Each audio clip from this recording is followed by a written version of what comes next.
আমরা শান্তি চাই, আমরা রক্ত দিতে চাই না। আমার আসলে মোবাইলে এইসব জিনিস দেখতে দেখতে আমি অসুস্থ বোধ করছি মানসিকভাবে। শান্তি চাই। That's all. ছাত্রদের উদ্দেশ্যে কিছু বলবেন কিনা? কি বলবো? আন্দোলন চলমান চলছে, শেষ কোথায়?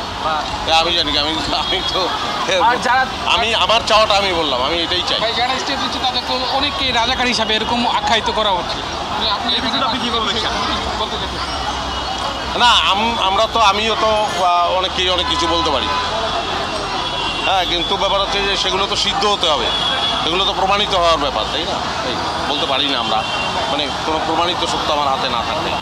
দাবি আরও অনেক দিন চলে, তাহলে আমরাও সেখানেই পার্টিসিপেট করবো। ওখানে পার্টিসিপেশন হবে না এমন কিন্তু না।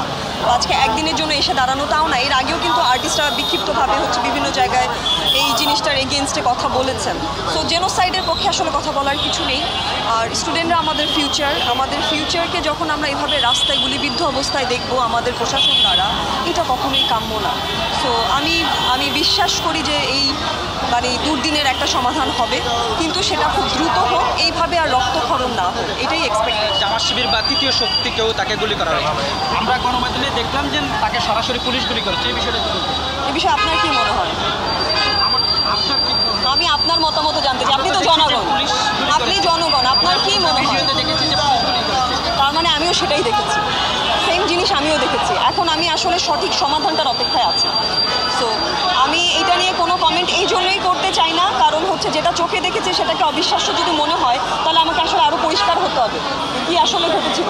যা দেখানো হচ্ছে সেটা সত্য না, যা বলা হচ্ছে সেটা সত্য। তো খাস করে আমি এখানে কোনো মতামত করতে চাই না, কিন্তু আপনি যেটা দেখেছেন আমিও সেটাই দেখেছি।